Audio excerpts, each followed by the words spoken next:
Mainit ang tanghali sa loob ng maliit na opisina ng isang pribadong kumpanya sa Mandaluyong. Pawis na pawis ang mga empleyado kahit naka-aircon naman. Dahil sa bigat ng trabaho at stress. Sa gitna ng lahat, may isang lalaki na parang hindi alintana ang hirap. Yon ay si Mark. Si Mark ay 32 anyos. Maganda ang pangangatawan. Maputi pero tigyawatin. Kilala siya sa opisina.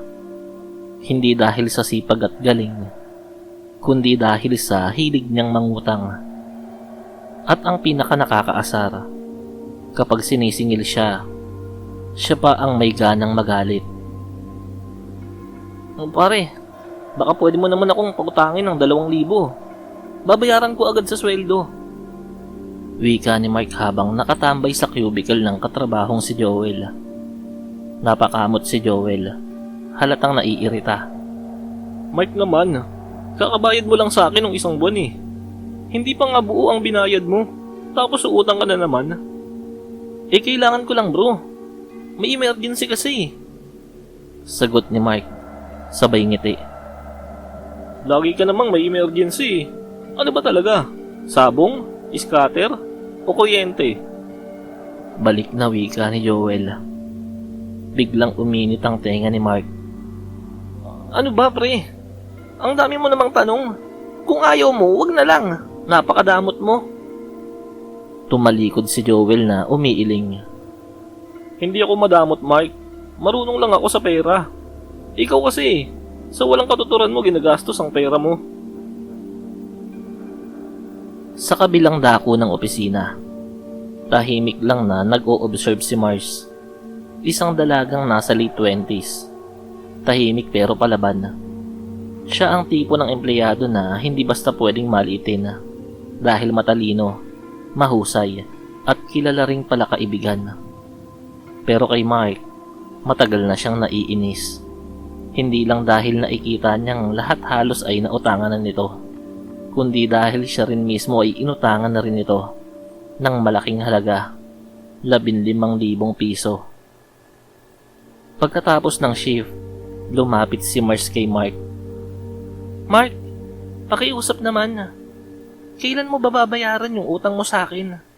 Matagal na yun ah. Kailangan ko na rin ng pera. Mahinahong sabi ni Mars, pero halata sa tono ang panggigigil. Napatingin si Mark na parang siya pa ang naaapi. Ano ka ba naman, Mars? Ang higpit mo naman. Alam mo namang gipit pa ako eh. Hindi ka ba nakakaintindi? Mark, 3 buwan na. Mahaba na ang palugit at pagpapasensyang binigay ko sa'yo. Pinautang kita dahil akala ko responsable ka. Pero parang wala kang balak magbayad eh. Biglang tumayo si Mark. Nilakasan ng boses. Ano? Ako pang masama ngayon? Ang kapal mo ah. Parang hindi tayo magkatrabaho. Wala ka bang awa? Napahinto ang ilang kasamahan nila at napatingin. Ang iba nagtatawanan sa gilid. Ang iba na may umiiling lang. Mark, huwag mong baliktarin. Malamig ang boses ni Mars. Ikaw ang may utang. Ako ang nagpautang. Ako ang nawalan. Wala kang karapatang magalit. Kung wala akong pera, anong gagawin ko? Manggigigil ka dyan o ipapahiya mo ko sa lahat? Pasigaw na sagot ni Mark na ngayon nagiging mapula na ang muka. Napapikit si Mars. Pinipigil ang inis. Sige Mark, kung ayaw mo makiusap ng maayos at magbayad, may ibang paraan akong gagawin. Napangisi si Mark. Anong ibig mo sabihin? I-report mo ako? I-demanda mo ako? Sige, try mo. Tignan natin kung mananalo ka. Sa loob ng kanyang dibdib, naramdaman ni Mars ang kumukulong galit. Hindi lang ito tungkol sa pera, kundi sa kapal ng mukha ni Mark, na siya pa ang lumalabas na kawawa, kahit siya naman ang may sala. Hindi na siya nagsalita. Umalis siya ng tahimik, ngunit sa kanyang isipan, may mabigat na pasya na siyang nabuo. Sige Mark, ayaw mong makiusap, ayaw mong magbayad. Hindi mo alam kung sino ang kinakalaban mo. Gabi na. Tahimik sa maliit na inuupahang kwarto si Mars. Nakaupo siya sa sahig. May inilatag sa lumang banig. At nakaharap sa mesa kung saan nakapwesto ang ilang bote ng langis, kandila, at isang maliit na kahon na may lamang kakaibang bagay. Mga tuyong dahon, pulang sinulid, at garapon ng mga buhay na uod na kinolekta niya mula sa nabubulok na prutas at karne. Nakilala si Mars sa kanilang baryo noon bilang apo ng isang albularyang mangbabarang. Akala ng lahat, hindi niya minana ang kaalaman. Ngunit ngayong pinuno siya ng galit, alam niyang panahon na para gamitin yon. Mahigpit ang pagkakahawak niya sa garapon ng mga uod. Mark, ilang beses na kitang binigyan ng pagkakataon. Pero sobra ka na. Ngayon, malas mo lang. Dahil sa ganitong paraan ako maniningil. At siguradong magbabayad ka. Sinindihan niya ang 3 kandila. Itim, pula at berde. Sa gitna nito, inilagay niya ang larawan ni Mark na kinuha niya mula sa kanilang group photo sa opisina. Pinatungan niya yun ng pulang sinulid at butil ng asin. Habang nakatingin sa garapon ng uod, binigkas niya ang dasal na itinuro ng kanyang lola. Mga nilalang ng lupa na mahilig sa mga nabubulok, pumasok kayo sa kanyang laman, sa balat niya, sa dugo niya, sa bawat sugat at tigyawat. Huwag niyo siyang patatakasin. Sa bawat pagtanggi niyang magbayad, patuloy kayong dumami. Ilang saglit pa'y nagsimulang gumapang ang mga uod sa loob ng garapon na para bang naiintindihan ng utos. Nilagyan ni Mars ng patak ng sariling dugo ang larawan ni Mark at isinara ang ritual. Simula ngayon, maiintindihan mo ang salitang responsibilidad. Bulong niya pa. Kinabukasan sa opisina, parang wala lang kay Mark ang pagtatrabaho. Nakaupo siya sa upuan. Kinakalikot ang kanyang cellphone habang ang iba'y abala sa pagtatrabaho. Ngumiti. Ngunit napansin ng isa sa mga katrabaho niya, si Joel. Uy Mike, anong nangyari sa mukha mo? Mas dumami ata yung tigyawat mo ah. Napakunot ang noo ni Mike. Hinawakan niya ang pisngi at napangiwi. Baka buyat lang. Normal lang naman to eh. Teka nga, inaasar mo ba ako? Pero sa salamin ng cellphone, kitang-kita niya.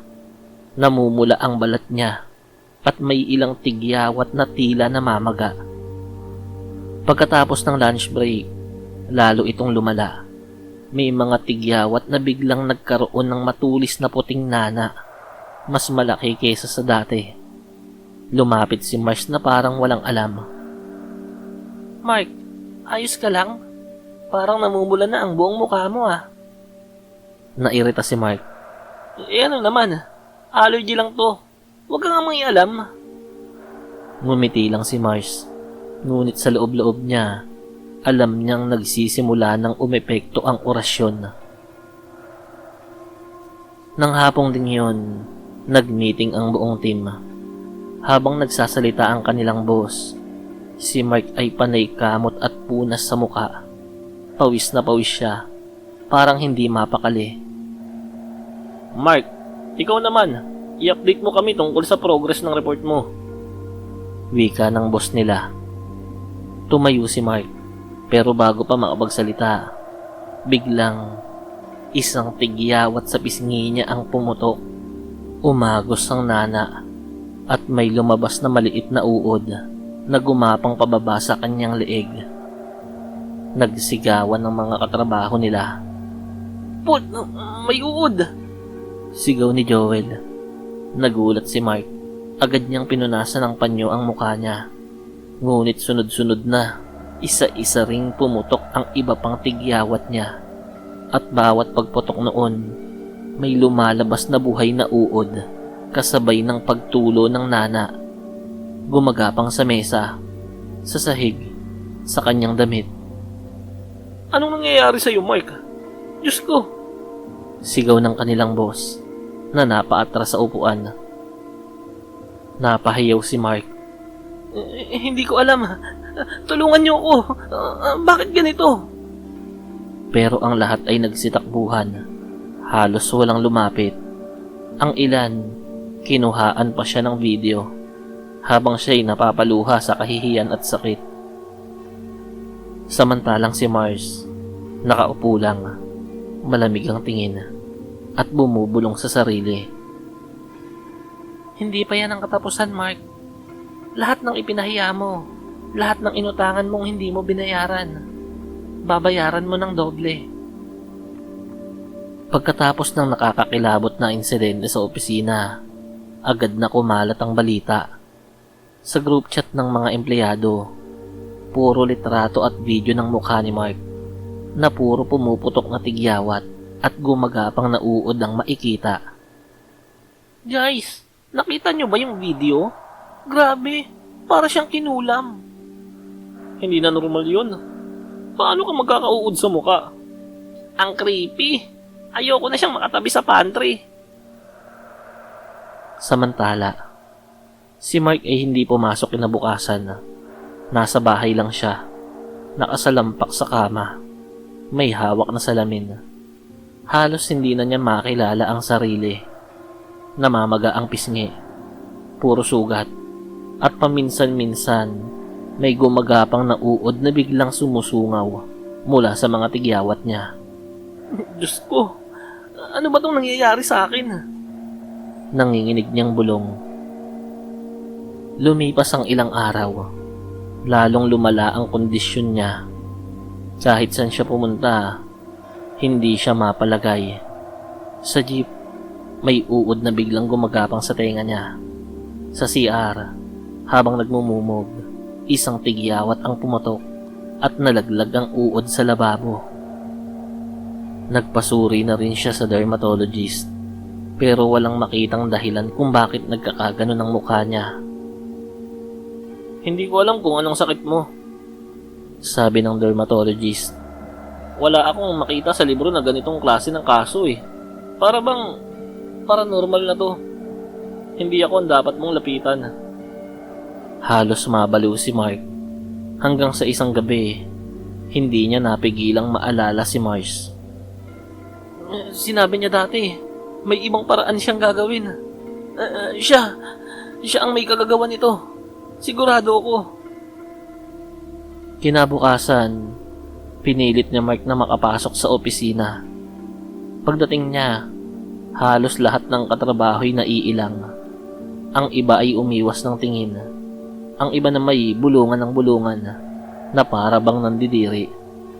Diretso siyang lumapit sa cubicle ni Mars. Halos maiyak siya sa harap nito. Mars, kausapin mo naman ako. Pakiusap. Tumigil si Mars sa pagtatype. Malamig na tumingin.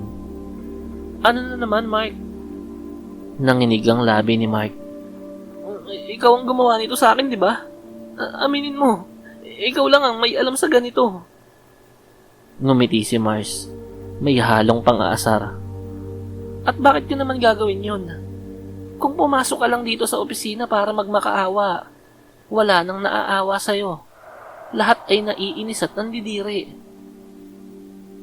Mars, please. Hindi ko na kaya. Sige na. Gusto kong magbayad. Kahit tulugan. Kahit anong gusto mo. Basta alisin mo lang to.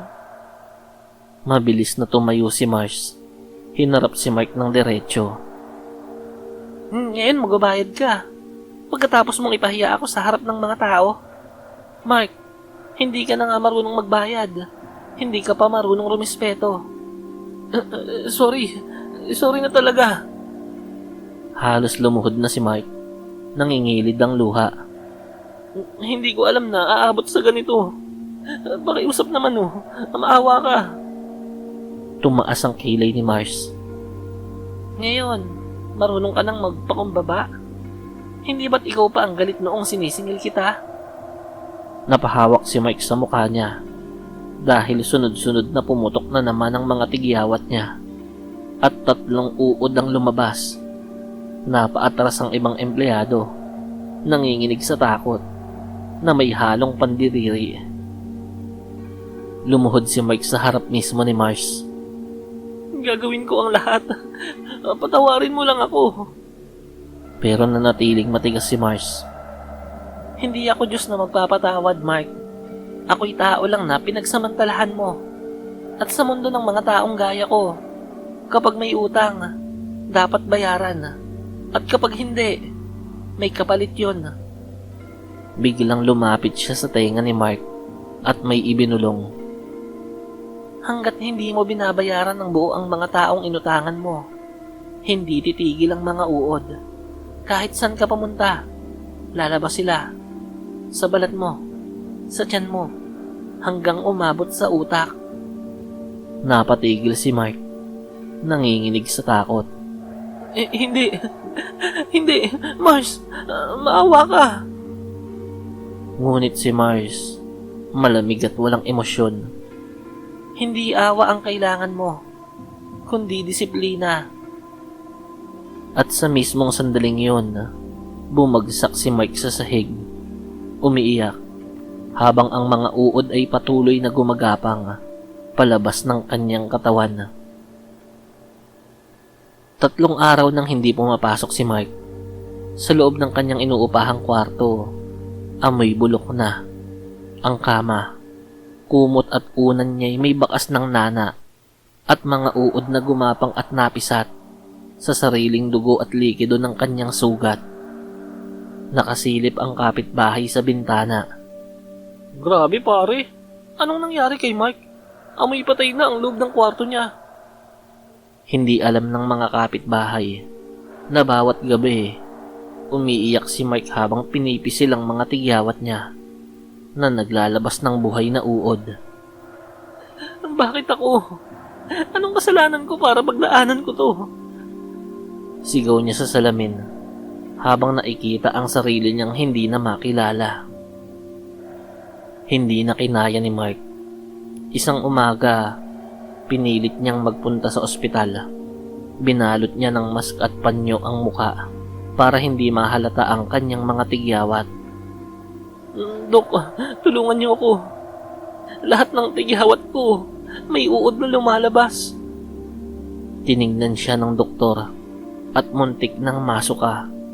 My God, Mark, wala sa medisina ang sakit mo. Hindi ko maipapaliwanag to. Wala akong gamot para dyan. Dinala naman siya ng isang kaibigan sa albularyo.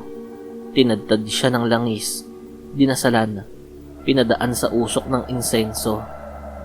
Ngunit kahit matapos ang ritual, sa mismong harap ng albularyo, pumutok na naman ang mga tigyawat sa pisngi niya at gumapang ang mga uod.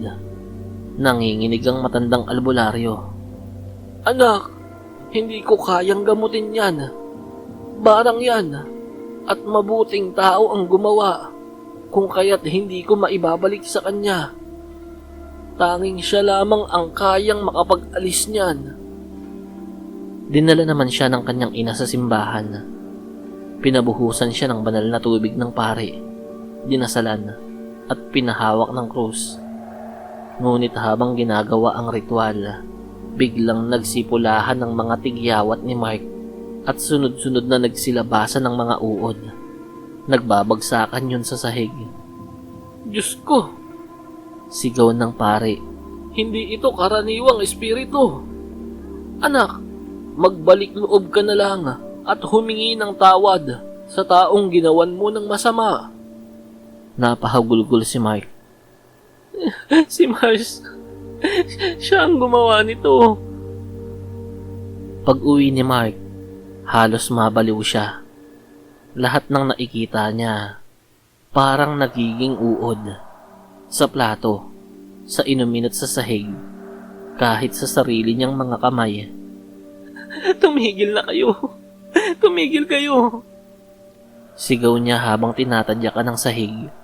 Iniisip na may gumagapang na libo-libong mga uod doon.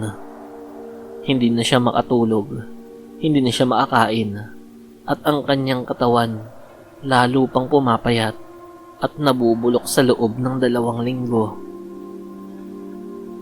Isang hapon, Basang-basa siya ng pawis at luha. Halos wala ng lakas si Mark, pero pinilit niyang pumunta sa opisina. Bitbit niya ang isang sobre. Pagpasok niya, natigilan ng lahat ng empleyado. Halos di na siya makilala. Payat, namamaga ang muka, at kahit nakasuot ng mask, kita ang gumagalaw na bagay sa ilalim noon. Lumapit siya kay Mars, nakalmado lang na nagtatype sa keyboard. Dahan-dahang lumuhod si Mark. Mars, ito na oh. Buong bayad ko yan. Lahat ng utang ko sa'yo. Hindi ko na kaya eh. Alisin mo na to. Pakiusap. Pati mga utang ko sa iba nating kasamahan, iaabot ko mamaya ang mga kabayaran. Inabot niya ang sobre. Nanginginig ang mga kamay. Tumigil si Mars sa pagtatype. Dahan-dahang tinanggap ang sobre. Binuksan niya. Binilang ang laman. At kumpleto naman yon. Tumingin siya kay Mark na nakaluhod pa rin. Na halos wala ng dangal. Ngayon lang kita nakitang totoo, Mark. Ngayon lang. Patawarin mo ako, Mars. Umiiyak si Mark. Halos sumubsob sa sahig. Marahan lang umiti si Mars. Malamig at mapanganib. Babayaran mo ang utang mo.